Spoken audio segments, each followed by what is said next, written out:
Friendo, Steve here. And Larson. And welcome back to Going In Raw, the only pro wrestling podcast you need to be listening to right here at youtube.com/Steven Larson. Available wherever podcasts can be found. And of course, taped live at the Twitch, twitch.tv/Steven Larson. Bit of a quiet weekend in terms of what's going on the Twitch. I might be doing some more My Rise, maybe some Unsolved Mysteries this weekend over at twitch.tv/MFSteve here, so go check that out. And of course, on Sunday night, if you're in the Northern California area, come check out Prestige Wrestling at the Colonial Theater. Larson and I are going to be there. A bunch of the friendos are going to be there. We're going to do a bit of a meetup there. Should be a lot of fun. If you're going to be there, pay attention to our Twitter accounts, mainly at Real Going In Raw. And then I'm at MF Steve here. Larson's at Joy of Bearding. I'm sure we'll be tweeting and retweeting stuff in terms of specifics, like when we're actually going to do the meetup. But hey, if we're there, just say hey. Say hi. Just say what's up. Yeah. But should be a lot of fun. It's a loaded lineup. It's a really good card. It's a really good card. So come by if you're in the Northern California area. I haven't heard if it's a sellout yet, so I assume it might not be. Otherwise, they probably would have tweeted something about it. Maybe. So come check it out. Anyways, yes, should be a fun show. That should be a lot of fun. First and foremost, let's get to this. So there is a bit of comedy and a bit of tragedy tonight, man. This was absolutely awful. Big E, unfortunately, during the Smackdown tonight, took a nasty fall on his head from a belly-to-belly suplex from Ridge Holland, and is confirmed in a video that he posted that he can move all of his extremities. However, the doctors have informed him that he has a broken neck. So, I mean, on one hand, obviously we should be grateful that this wasn't worse, because this kind of stuff can get really, really bad. On the other hand, obviously our hearts go out to the guy. Yes. We're both huge fans. Yes. I don't know anybody that's a wrestling fan that isn't a fan of Big E. Seems like a lovely person. Yeah, by all accounts, a fantastic individual. Yeah. Yeah. So speedy recovery, and all the positive energy his way. Absolutely. Yeah, speedy recovery to Big E. That was difficult to watch, and it's good to hear that he's got feeling, he's got strength, he can move his extremities, and hopefully he'll have a speedy recovery. Absolutely. It sort of puts things into perspective, because we're going to talk about the whole Pete Dunne name change, and how insignificant that comes off now in light of the Big E stuff. But we'll have plenty of time to rant about that as well a little bit later in the show. First up, as we always do these days, we're going to talk about Cody Rhodes, Larson. Yeah, Friday evening kind of seems like Cody time. So we have some updates, I guess, on his current status, such as it is, via Dave Meltzer, between the newsletter, Wrestling Observer Radio. So obviously we're still waiting for Cody to show up in WWE. And it's been almost a month since he left AEW. And while we all wait for Cody to return on our televisions, apparently WWE is waiting for him to come in to sign a new deal so they can proceed with their WrestleMania plans for him.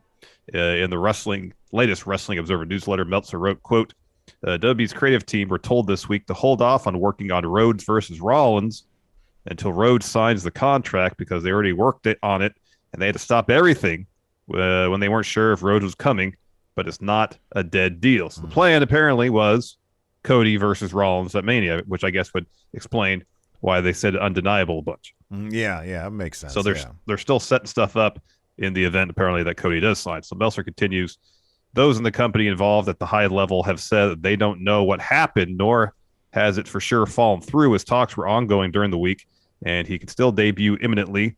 The terminology we were given from the WWE side was that they believe that Rhodes not signing a WWE deal is either him angling for a better deal, with the idea WWE wants everything it can put on for WrestleMania, so there is leverage involved, or it could be that Rhodes is playing a Brian Pillman game, which even Rhodes hinted about in one AEW TV interview, or that deal is not going to happen. Okay, wait, pause there.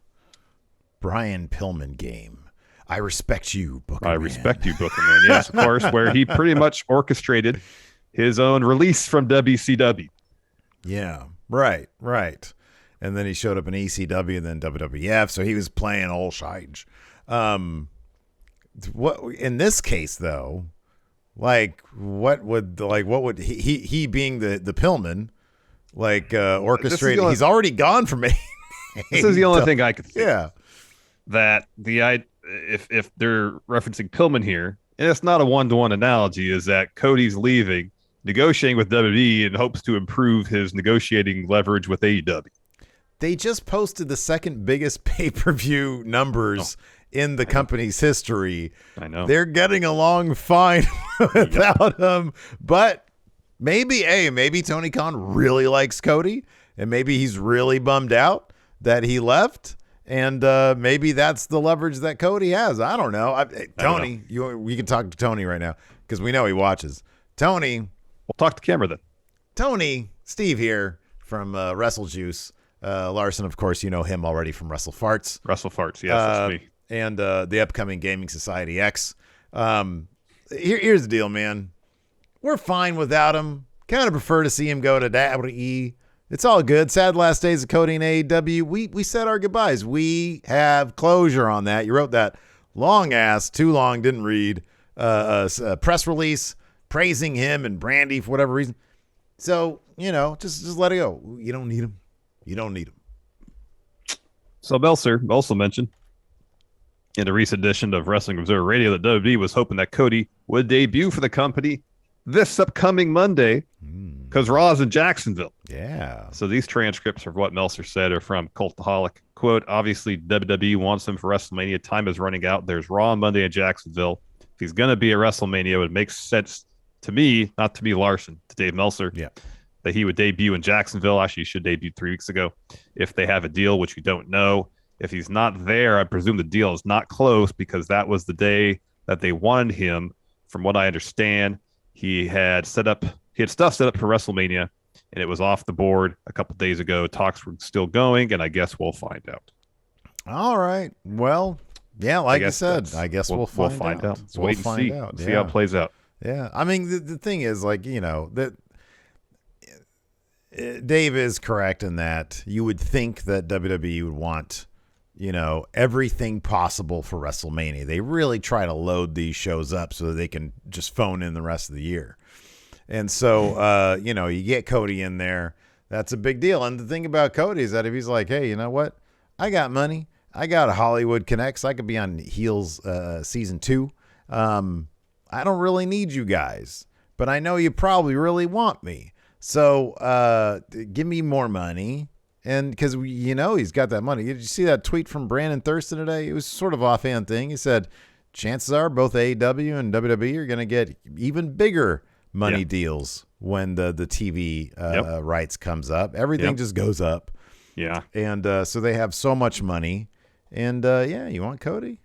Then you're going to have to pony up. Otherwise, he could just sit at home and be a dad.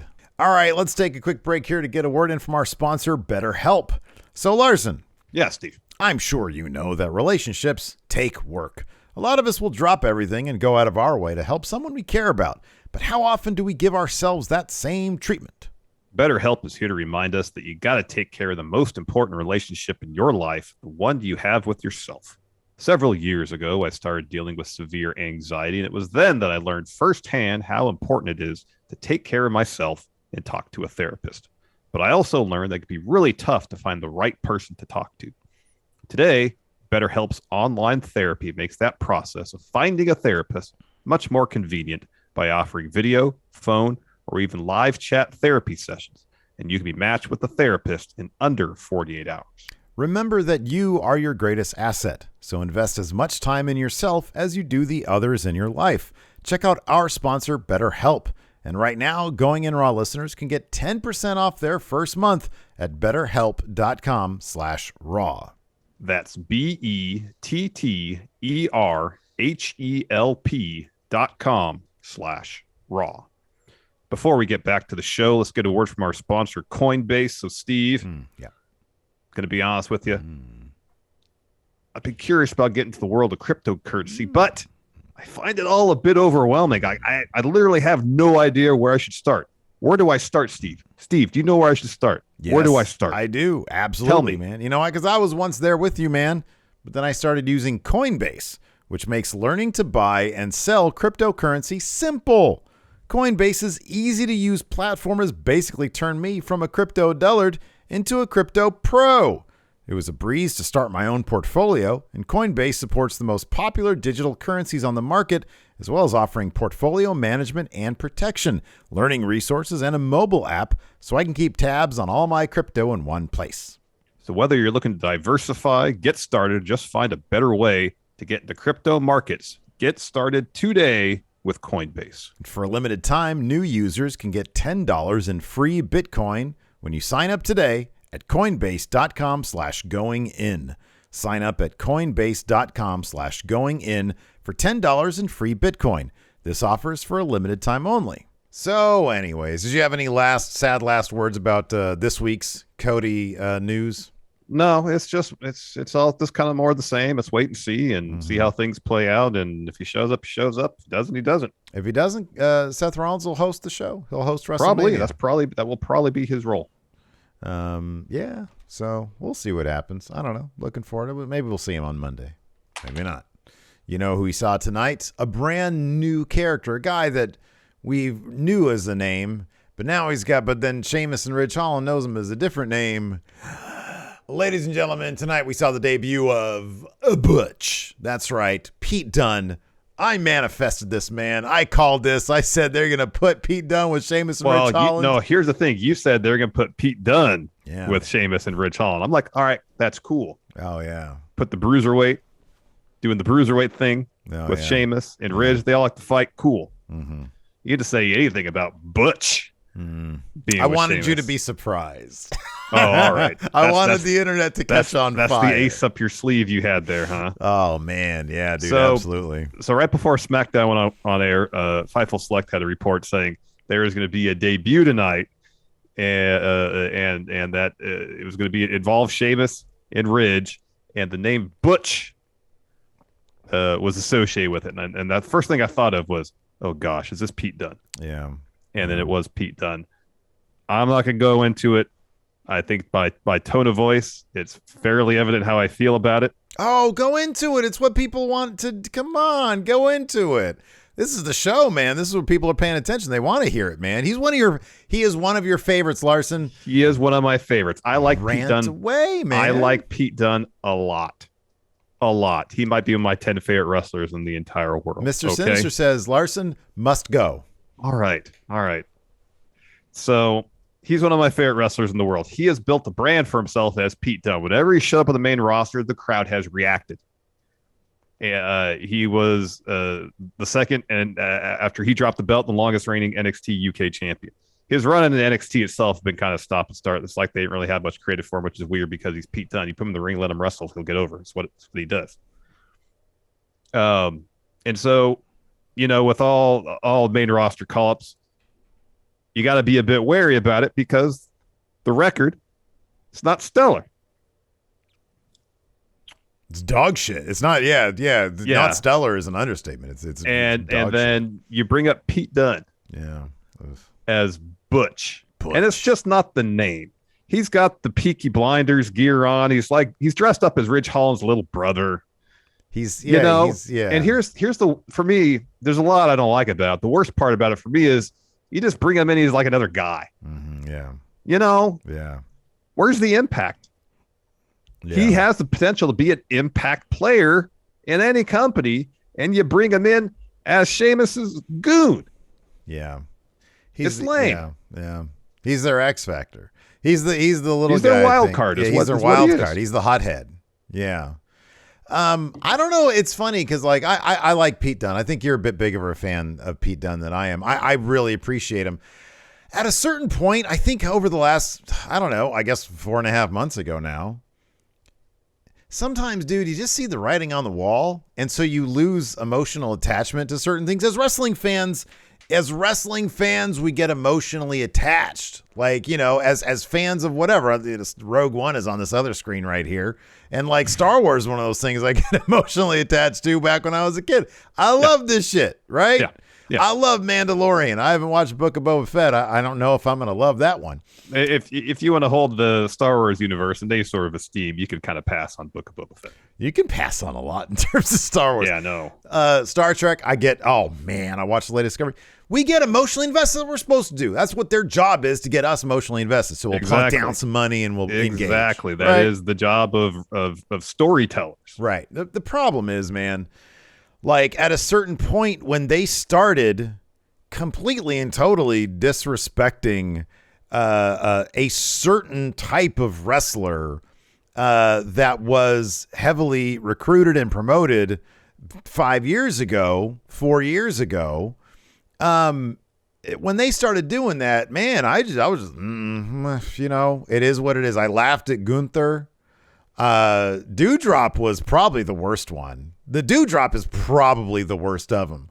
Butch is kind of nut to me personally. Butch is like nothing compared to how bad Dewdrop is. Dewdrop? She had a cool name before, Piper Niven. Yeah, it's a cool name. And here's the thing, dude.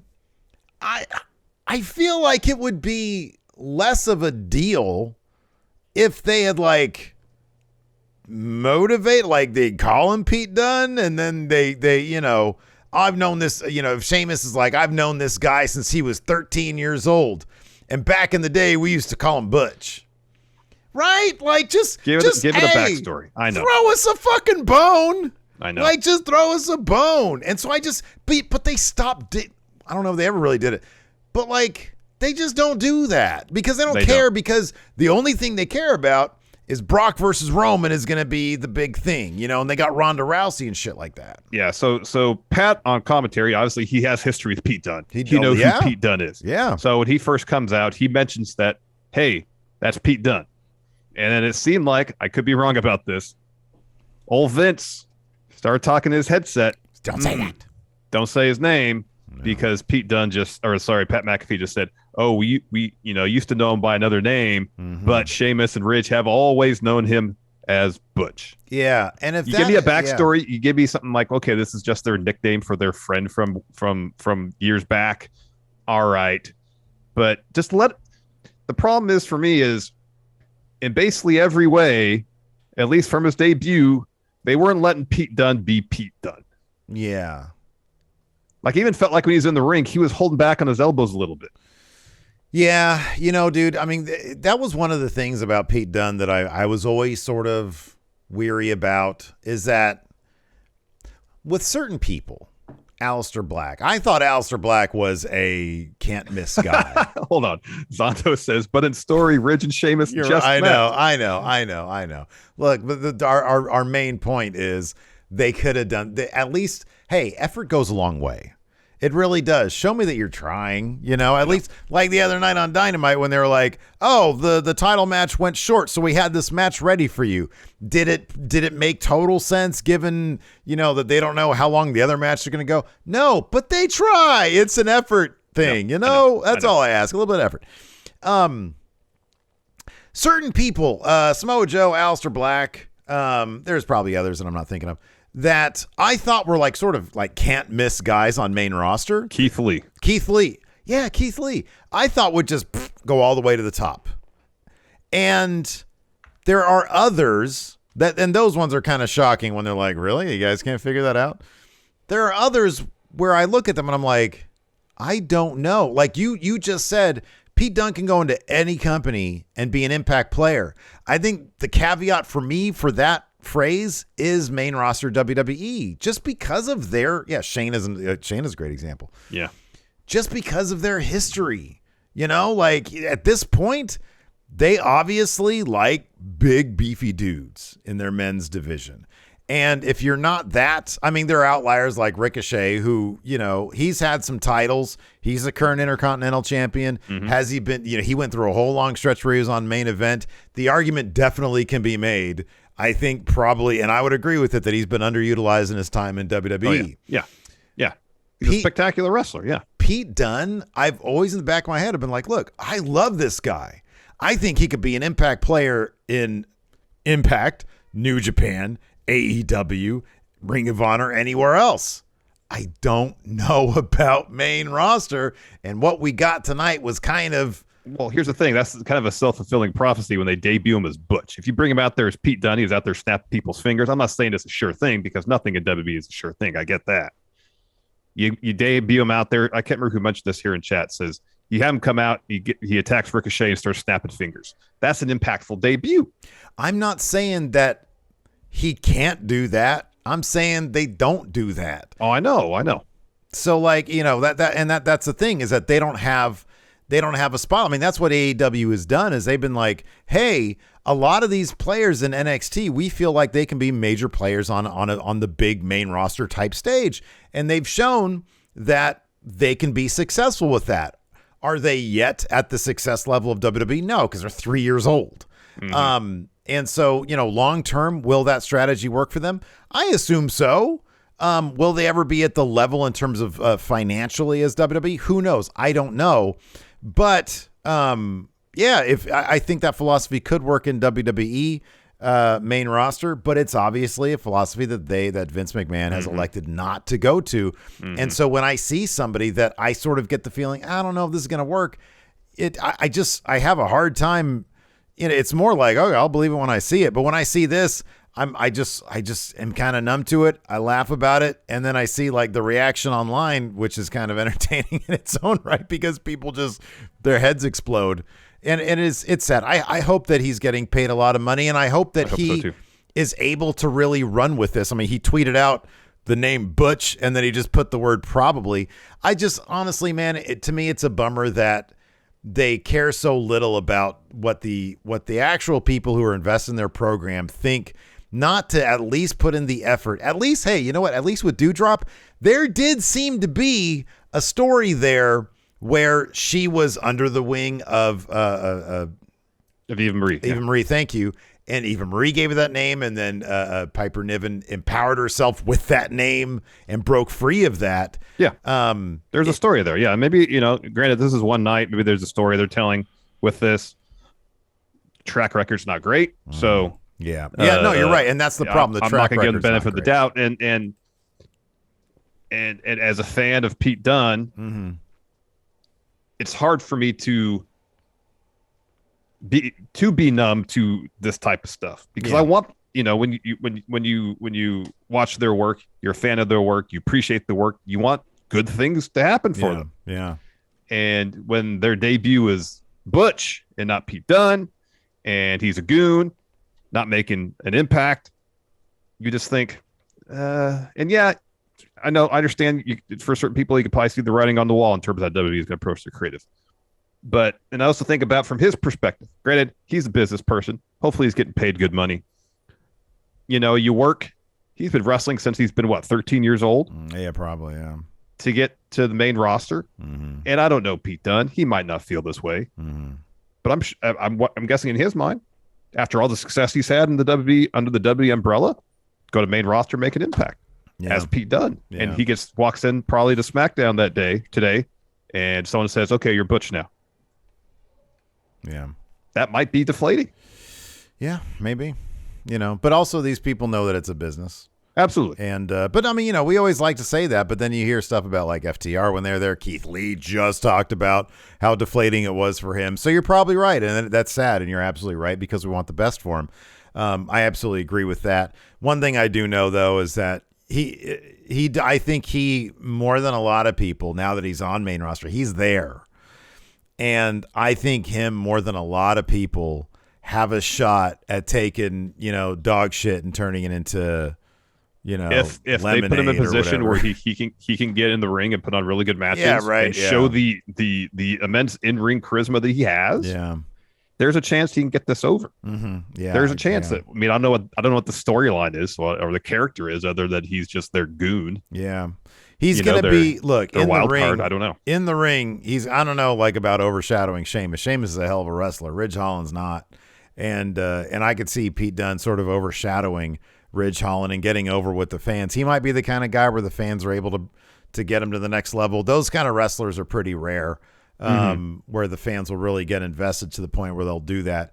But if anybody can, I have faith that Pete Dunne can, that Butch will do it. Again, yeah. I'm not gonna refer to him as Butch. He's Pete Dunne.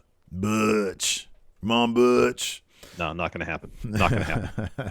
Yeah. As for SmackDown itself, I'll be honest. After Big E got hurt, it was hard to. I couldn't really sit there and invest in the show.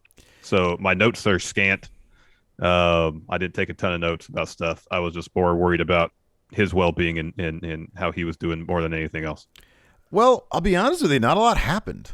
No, not a lot. I mean, honestly, it's not like we had a lot to sort of, chew on here. I'm looking this up and down. It's like, okay, so the Usos have their WrestleMania opponents in Rick Boogs and Shinsuke Nakamura. Vince McMahon seems to really like Rick Boogs. They're in these Great Tundra bits, which, by the way, are actually pretty well done. And it's actually, they're wonderful little short films.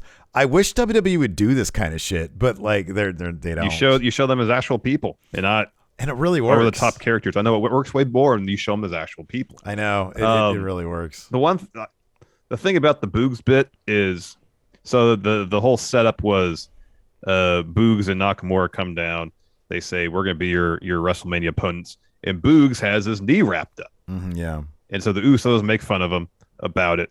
And Jimmy says, all right, if you can beat Jay tonight in a one-on-one match, you guys get your title shot. And so Boogs, I don't know, like a minute to match, unwraps his knee. His knee is fine. It was all a trick. I'm just like, Yeah.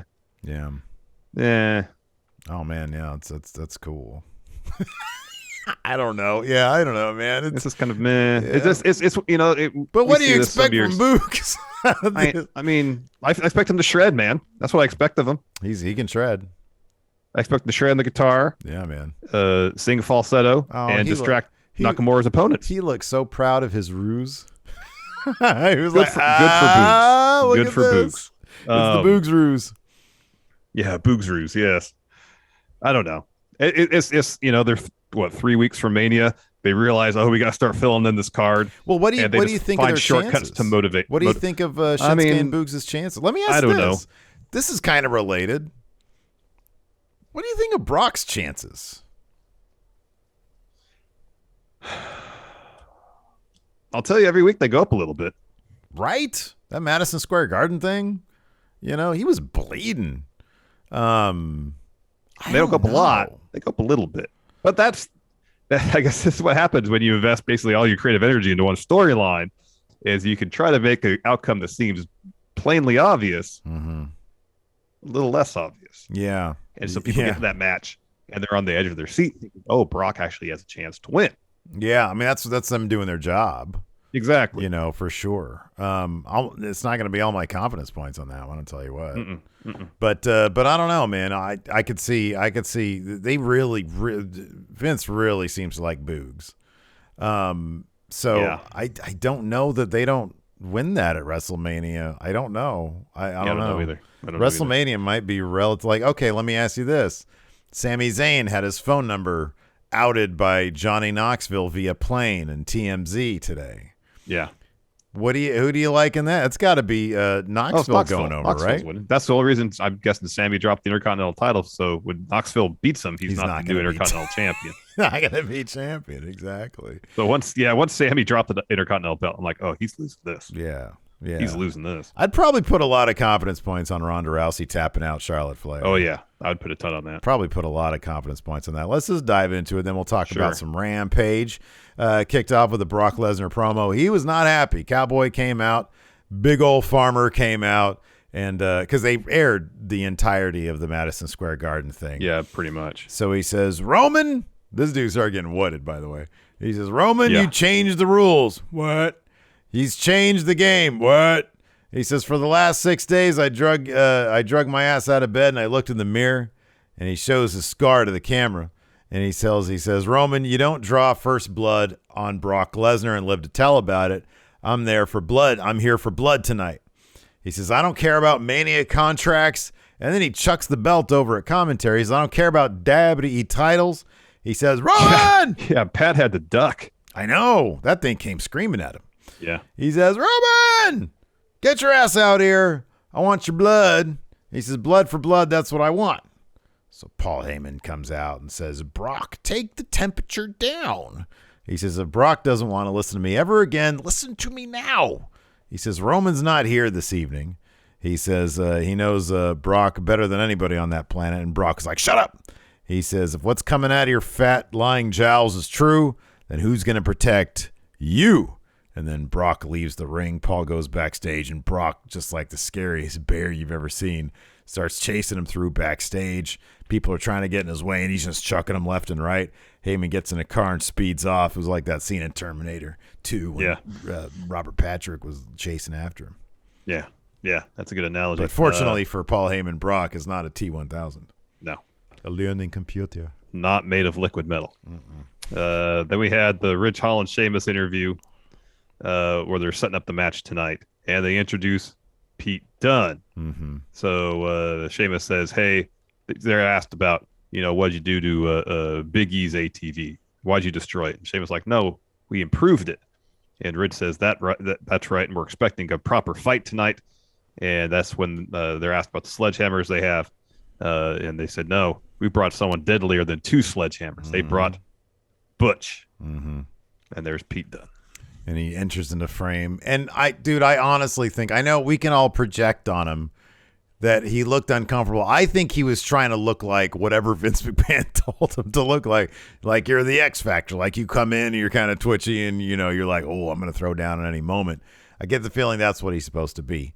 But yeah, it's just this WWE shit, man. And then they're going to get they're going to get like a $2 billion deal. Instead I know. Of they're going to think, we're doing it right. Which, who are we to say that they're not?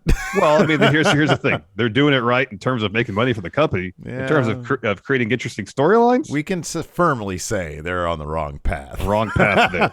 And to think, if they actually were creating interesting storylines, that $2 billion could be a $4 billion contract. Exactly. So then we had New Day versus Sheamus and Rich Holland, and then towards the end, Big E is going for the spear off the apron. Ridge evades that. Belly to bellies, Big E on the floor, and he lands right in the top of his head. I didn't know what the finish was because I was not paying attention. I know Kofi got pinned, and then Pete Dunne got in there and started beating him up. Yeah, no, I know. I was kind of the same way, man. I was like checking Twitter for updates and seeing what people were saying. I was a little optimistic because when he landed on his head and then he sort of like moved a little bit. And from what my memory of like most neck injuries, you basically go limp on the spot. And so I was like, okay, well, it looked like there was some muscle reflexing going on there, whatever the word would be. And then when the ref looked down, like he didn't get up. The ref looked down. She didn't like throw up the X or anything. Michael Cole did say we need to get medical assistance down here immediately. Yeah. And then she went back in there. So yeah, Kofi ended up getting pinned. I honestly I don't know what it was either. So it doesn't really matter. I don't know. But Pete Dunne beat him up a little bit afterwards. Yeah. Butch got his shots in. After that, we had a recap of the whole Kevin Owens, Steve Austin thing. Then we had a Sami Zayn interview. Talked about how he had a lot on his mind. He says, I can't deal with being called a former Intercontinental Champion. Kayla throws to that TMZ video of Knoxville releasing Sammy's phone number. He had a whole the plane with the flag the on banner the back, behind the banner, it. Yeah. So go back to the interview.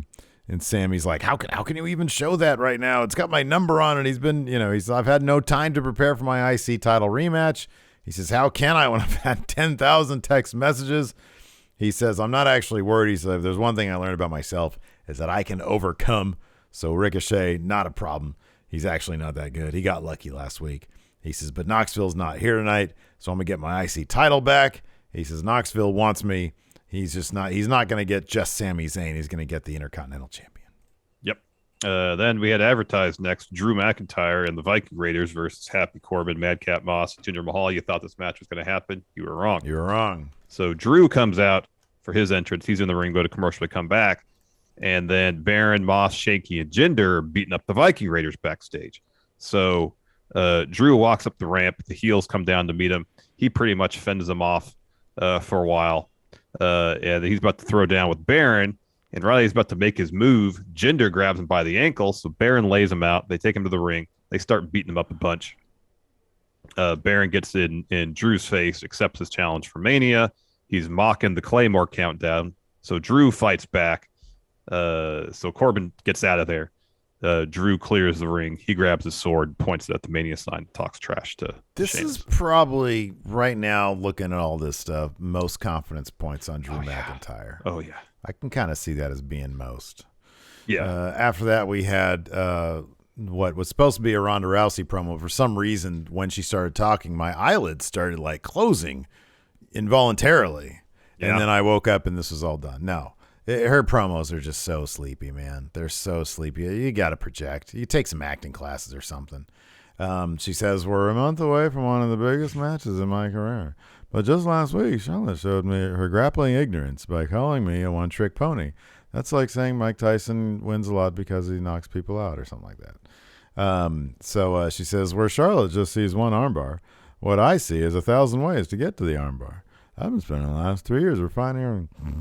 So Charlotte comes to the ring, says their Mania match is going to be the biggest fight of Ronda's life. She says, if I was Ronda, I'd be less worried about honoring your mentor. Because she mentions Kurt Angle. Yeah, Ronda had mentioned Kurt Angle in the ankle lock, and that's what she's going to use to tap her out. So she says, I'd be less worried about honoring your mentor and more concerned with wrestling at WrestleMania. She says, she ain't going to tap me out, or you're not going to tap me out. Ronda says, I already did, but I'll do it again. And Charlotte says, well, you're an impressive fighter, but there's a reason that I am the most decorated woman in wrestling.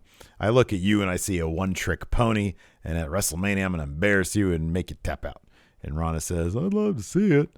And she tells Charlotte, take off your heels, do it right now. And Charlotte leaves, and then Ronda tells Charlotte, go ahead, walk away. And you won't be able to at WrestleMania. You're either going home with Charlotte's arm, or I'm going to tap you out. Yeah. Yeah. God. Yeah. Yeah. Then we got Sasha Banks and Naomi taking on Shayna Baszler and Natalya. And Zelina and Carmella are sitting ringside. They get involved towards the finish. Vega tries to distract Sasha while in the ring. She does. Sasha turns around. Natalya hits her with a discus clothesline, gets 2. And then both Zelina and Carmella get in the apron. Sasha then sends Natalya into Zelina, knocking her off. Hits Natalya with that code breaker type move she's been doing lately. Yeah, it's pretty awesome. Yeah, that's pretty rad. Yeah, I like that. It's a cool move. After that, we had Usos promo. They've had the belt for, I think they said 236 days. Roman's had his title for almost 2 years. Jay says there's no worthy opponents for us at Mania. So then Boogs and Nakamura come out. Boogs declares that they're going to be the next SmackDown tag champs. And that's, as I mentioned before, Jimmy says, all right, if you can beat Jay, then you get a title shot. Yeah. Basically, so I kind of felt like Boogs should have kept the ruse up a little bit longer. Okay, yeah. It's funny because like the first minute he took the wrap off. Well, the bell rang, and then Jay immediately went to his leg and looked like he started to try to hump it, and so Boogs got him off. It was so goofy. He just goes over there and hugs the leg. It's like, I know he's trying to act like he's trying to wreck it and everything, but it just was goofy. Yeah. And then Boogs takes it off, and he's like, "Oh, I'm smarter than you." And then within 2 minutes, Boogs, wins. Hits the Boogs cruise for the win, but he can't celebrate because Jimmy blasts him on the back, on his giant back with the guitar. Yeah, Boogs he's like a John Crispolucci drawing. He's just this huge muscled. I know. It's pretty great. I don't know. Look, I don't like Boogs the way I like Nakamura. Like Nakamura, I want to see that dude. That's another guy who should have been can't miss, right? Yeah. But Boogs is one of my favorite sports entertainers because he's this ridiculous muscle guy who obviously is very enthusiastic about everything. And that Tundra ad was fucking cool, man. Those Tundra ads do more to make me a Rick Boogs fan than anything he's done on TV. It does. I know you didn't put it here because it's a commercial, but it was and I know they did it before, but they're driving around, they're going to catch some waves because Shinsuke legit loves to surf, and Boog's going to try surfing, and they got some terrific chemistry, comedic timing. Because he's Shinsuke's did you catch some waves? And he's like, oh, yeah. And the whole gag is Boogs couldn't stand up. Yeah. Because it takes time and practice. And he's like, oh, yeah, I totally did. And he's like, I didn't see it. He was like, yeah, no, the cameras didn't catch it. I must have been over there. And Shinsuke's like, yeah, he probably did it while we weren't paying attention or something like that. And these are cool, man. I like these things. But it just bums me out that they wouldn't do something that's cool like this, you know? I know. Because Vince thinks the audience just wants everything live. Well, like as Bruce Pritchard said, people don't care about Kevin Nash; they care about Diesel. I know. So then we got our main event: Sami Zayn versus Ricochet. I thought they'd give this match a ton of time. They ended up giving about 15 minutes because Sami made his entrance like 6:30. It was at the I was like, oh, what's the actual main event tonight? Is Roman gonna show up or something? I know, I thought that too. So before the match begins, Austin Theory walks down the ringside, sit next to commentary. This is all before the match starts, and then he stands up, and then smacks the headset off Pat McAfee's head. Mm-hmm. And so Michael Cole's like, don't do anything. You're an announcer. You're a professional. Don't do anything. Instead, which is weird. Let me back up a little. What was weird is that Austin went and sat next to the commentary desk, then got up, walked around the table to slap the headphones off Pat McAfee. Why didn't he just turn his chair, get up, and smack him right then, you know? Yeah, it was awkward. It was awkward anyway. So Pat gets up. He jumps over the announce table, tackles Theory, slams Theory's head to the announce table a couple times, throws him over. It hits him ground and pound. Finally, Michael Cole, who was actually pretty awesome this whole thing. Yeah, he was. Calmed Pat down enough so security and producers come down to break up the fight. Security escorts. So Theory leaves, and then Pat gets escorted up the ramp by security. And Theory tries to go after him again. Instead, security holds it back. We go to commercial. We come back. And Cole's like, so Pat, he got in this fight. Now I'm going to call the rest of the show alone. He might face disciplinary action. I'm like, why? He has a match. Yeah. He was defending himself. Since he has a match at WrestleMania against Austin Theory, you got to consider him a wrestler. Yeah. He's defending himself. There should be no disciplinary action. In the world you've created, WWE. Yeah, right. Well, yeah, okay. Yeah, but okay, that's where I got to stop you because you know damn well in the world they've created, there is zero consistency. Exactly. Like the physics of the WWE universe is such that no, planets and shit shouldn't exist because there's no consistency in the physics. Like Samoa Joe has taken his headphones off and gotten physically involved and stuff. Was he suspended? No. Right. Yeah, I know. That's what I'm talking about. No, I agree. But for every case where they do one thing. What's the rule book, Steve? What's the rule book? It's a sketch pad. Yeah, it's a sketch pad. I had it around here somewhere. Yeah, no, I know, but I get it. It's like to heighten the drama of stuff because Pat's going to be suspended or whatever, and then Austin Theory's going to take advantage of that, and because Pat McAfee's going to win it at WrestleMania. This is why I'm sore about it, because that means we're going to have a couple of weeks with no Pat McAfee on SmackDown. That's fun. We're going to have Corey Graves. Yeah, I don't mind Corey, but I love Pat. Pat's great. I know. Exactly. No, I know. Exactly. I know. Exactly. So we're just being deprived of Pat McAfee for not much. It's a bummer, man. It is a bummer. So this was a really good match. In the end, Ricochet got the clean win. He did. That was nice to see. Which was after how he won last week, needed to really establish Ricochet as Intercontinental Champion. I'm happy they did it the week after. No wonky finish, just clean. Mm-hmm. Yeah, no, I agree with that. No obvious opponent for Ricochet. Maybe they're going to take some of the more quality participants that we might think would be in the Andre, and they'll actually do like a ladder match. That'd be cool. But now that I've said that, it's not going to happen. I can only manifest shitty things, man. Yeah, I guess so. I can only manifest crap like Butch. Can't manifest cool things. Well, you didn't even manifest Butch. You just manifested Pete Dunne joining Sheamus and Ridge Holland, which unto itself is not a bad idea. No, I told you. I kept the other stuff to Produce myself. the post-it note that you're the quatrain in which you wrote Butch on. It's in here somewhere. But dude, I've written so there's been so much stuff in here. Like it's like numbers don't lie stuff. It's in here somewhere. All right. It's kind of a bummer that you don't just trust me outright. To be honest with you. I have reason to be 25 years and you just can't trust reason to be suspicious. My quatrain.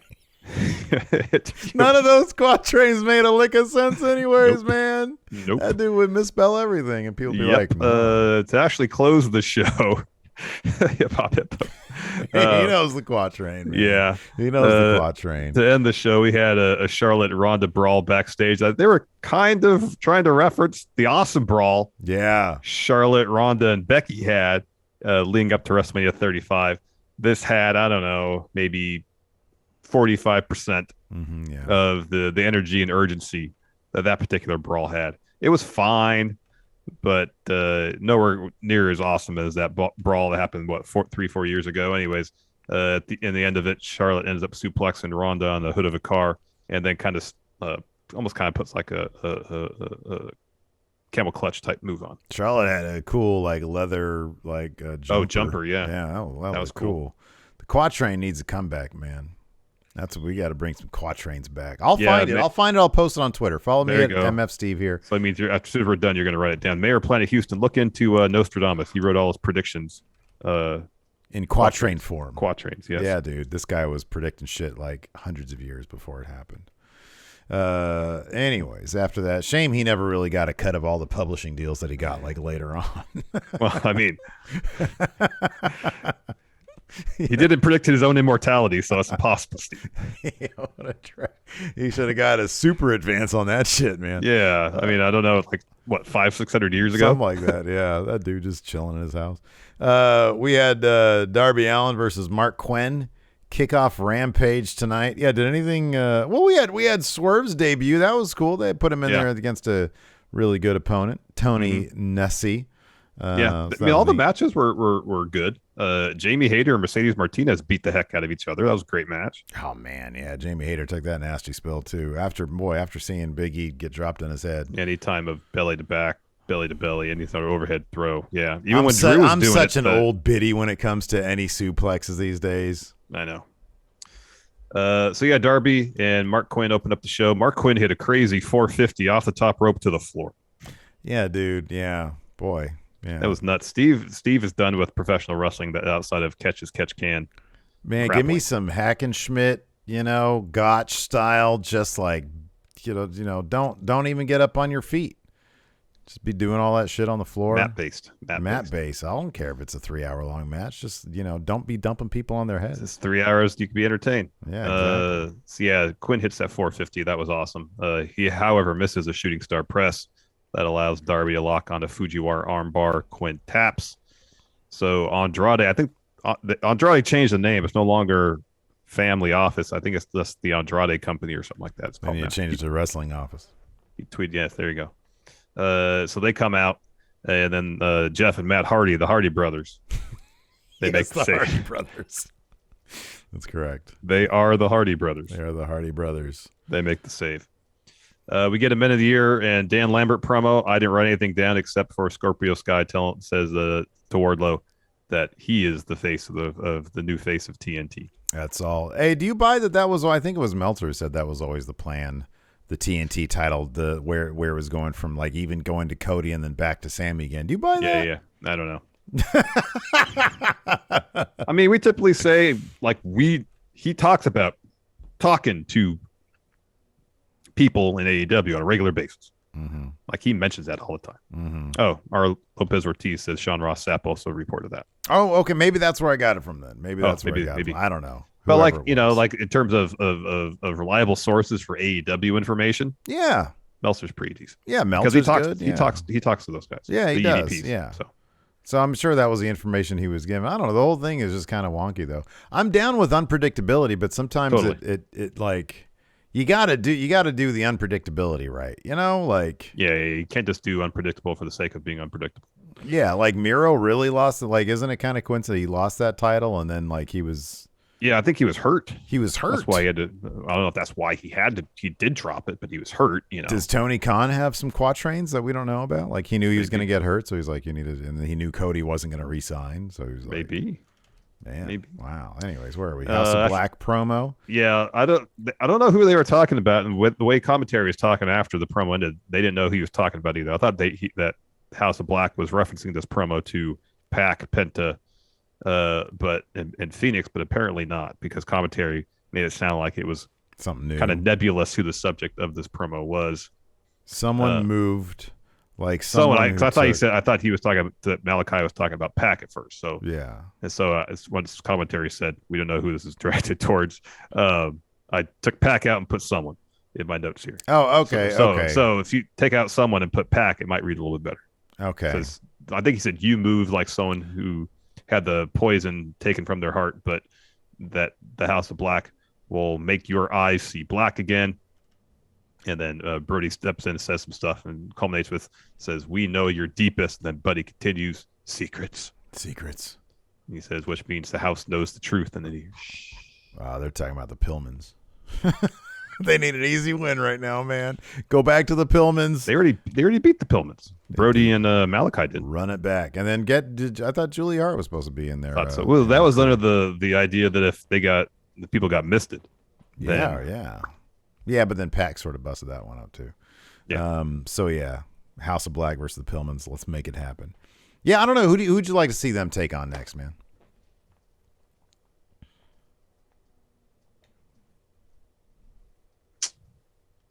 System Zero says, I think it was directed towards Hangman or Punk. Give him some of Punk's promos. Dude, Punk versus Malachi. Ooh. That'd be great. I like that. That's a great idea. That's a good one. What if it's Bray? Ooh, Wyndham. I'm making movies, man. Jamie Hayter versus Mercedes Martinez was next. This was great. They're just beating the living shit out of each other. Jamie gets her finish in with a huge clothesline.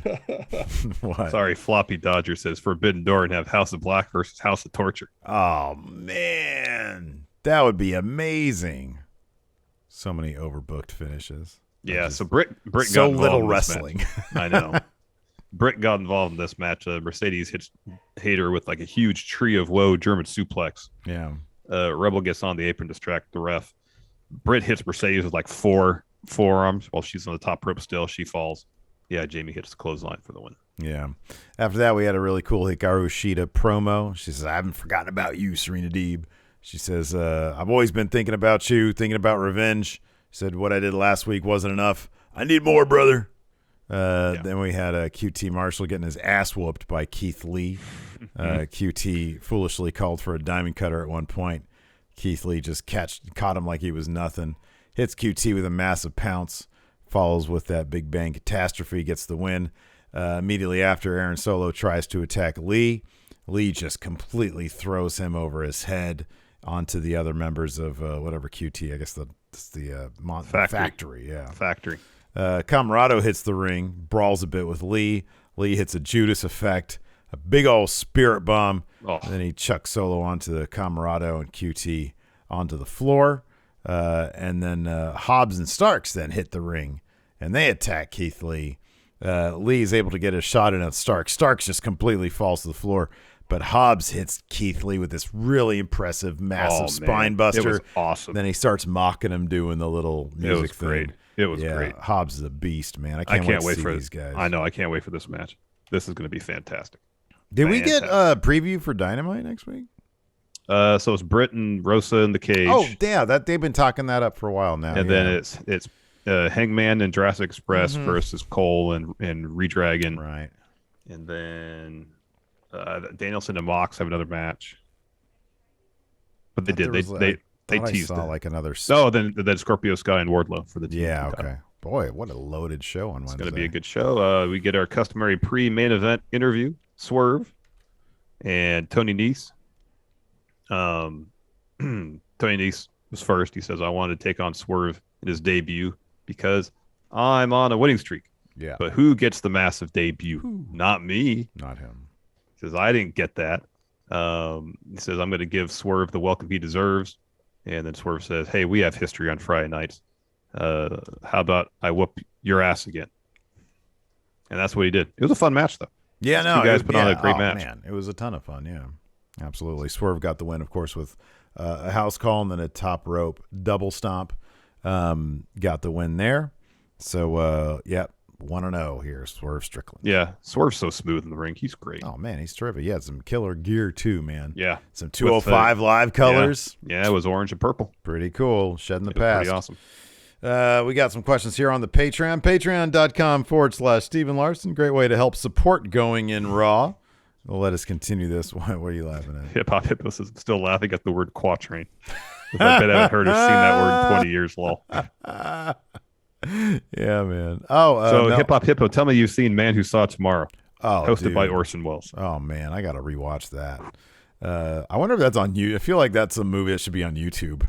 Like just somebody uploaded it. Oh, Mel, it probably is. Mel says Mox and Brian versus she believes Chuck and Yuta. I think that's right. Yeah. Is that gonna be a contract match for Yuta? Because he ain't gonna win that. Nope.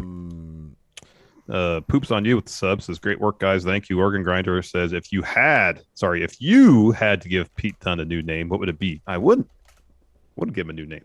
His name's fine. The Bruiserweight? That's great. Yeah, but in the spirit of the question, man, how's The Man Who Saw Tomorrow not just on YouTube? It really should be. I wonder if I still have that on VHS. Pete Bones. Pete Bones rhymes with Dunne, kind of close to it. Petey Bones. It would be Pete Dunne still, but it would Done because when you're in the ring with him, you're done. Yeah, I like that. That's good. Peaky Dunne. Did you just dress him up the same? Here's the real tragedy. He's gonna wrestle in that gear. Mm-hmm. He's wrestling in that gear. Yes, yeah, I know.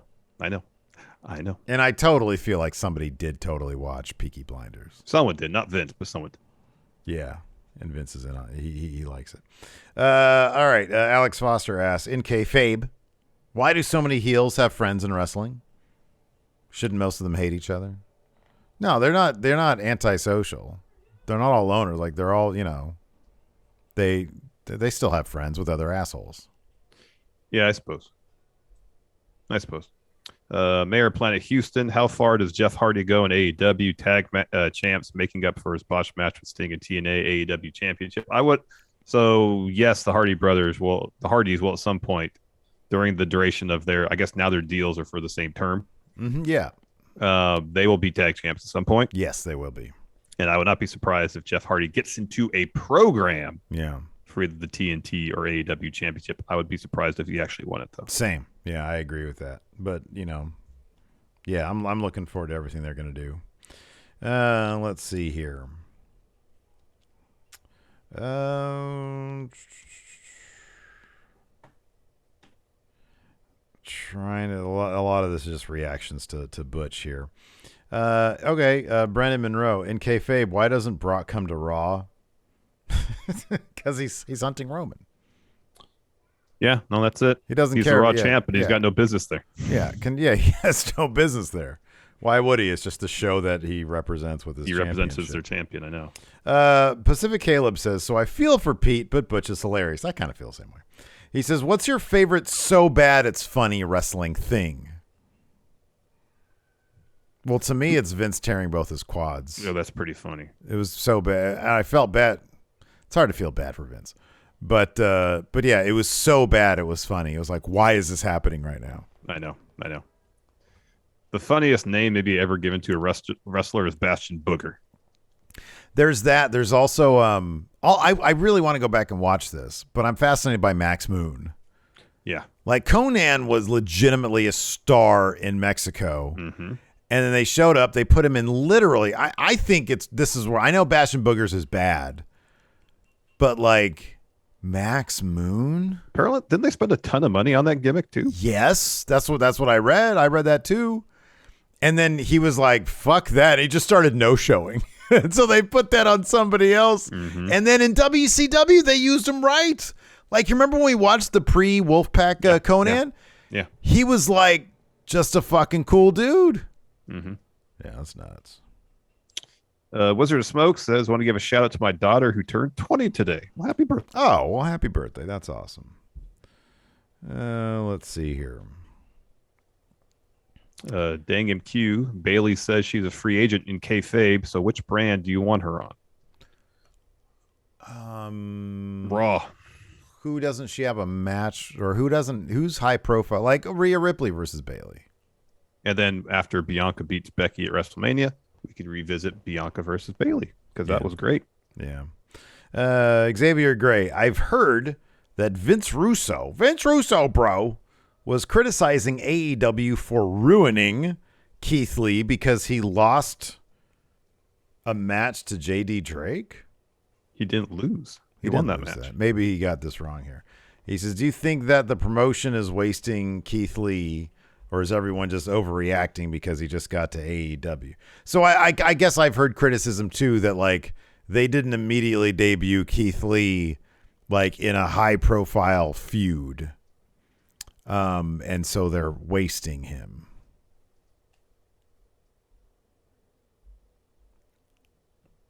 I don't know that it's not. I mean, I don't know that, he was in the face of the Revolution thing.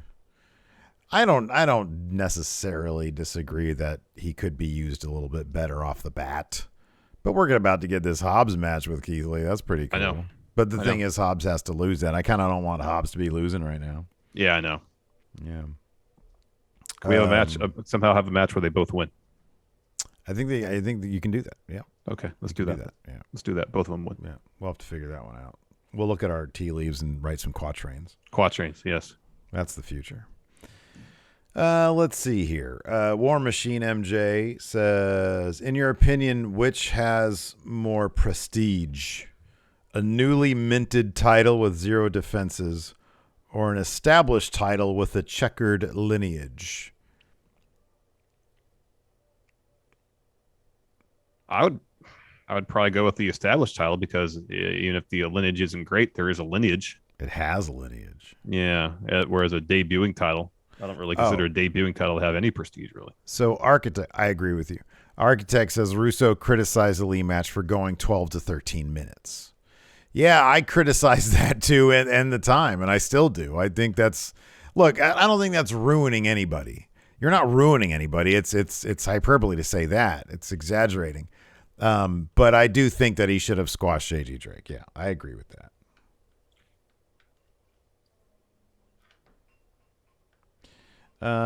Let's see here.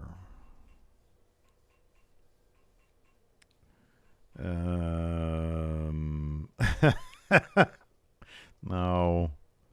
Carl D. Reed II. Do heels determine how good wrestling storylines are? He says everything with Roman is decent to amazing. With Corbin, it's not as easy to watch. When Miz is on his best game, it's more enjoyable versus when he's not as entertaining than his segments usually follow. Yeah, I think, heels are usually the ones who are driving the action. They're the ones who are driving a lot of the conflict in the storyline. So yeah. I could see that. That's a solid point of view right there. Yeah. I think there's some validity to that for sure. Mm-hmm. Absolutely. Anyways, that's going to do it, everybody. Thanks so much for tuning in. We appreciate it.